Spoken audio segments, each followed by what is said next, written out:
Hey friends, this is Rick Green with today's Constitutional Minute. We're going to be diving into the First Amendment, and just a few days ago we celebrated, like we do every year, Religious Freedom Day.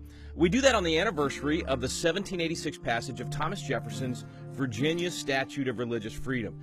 And that basic value of giving broad protections to religious freedoms and our inalienable rights of conscience, it was guaranteed at the federal level in our First Amendment. It's why the First Amendment says Congress shall make no law respecting an establishment of religion or prohibiting the free exercise thereof.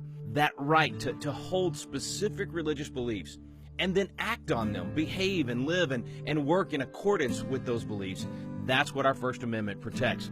I like how Thomas Jefferson put it. He said, "No provision in our Constitution ought to be dearer to man than that which protects the rights of conscience against the enterprises of the civil authority." In other words, against government intervening. Our rulers can have no authority over such natural rights, only as we have submitted to them. The rights of conscience we never submitted.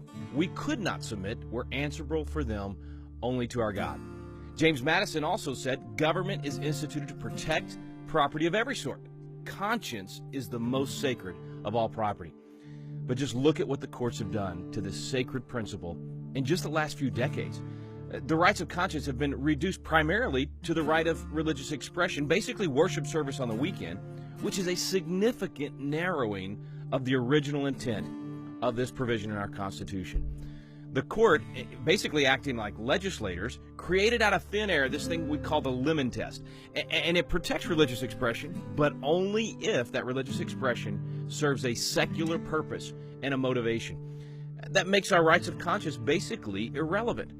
It's led us down this tyrannical path to the point where now, if your religious conscience says that you can't participate in a homosexual wedding or the funding and promotion of abortions, or if you hold religious beliefs that say that there's a difference in the genders, you can be prosecuted.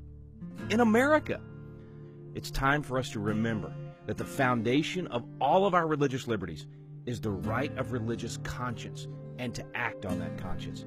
We've got to vigorously defend this right by first educating ourselves and then our fellow citizens, but then using and living our freedom by participating in the process. This has been Rick Green with today's Constitutional Minute.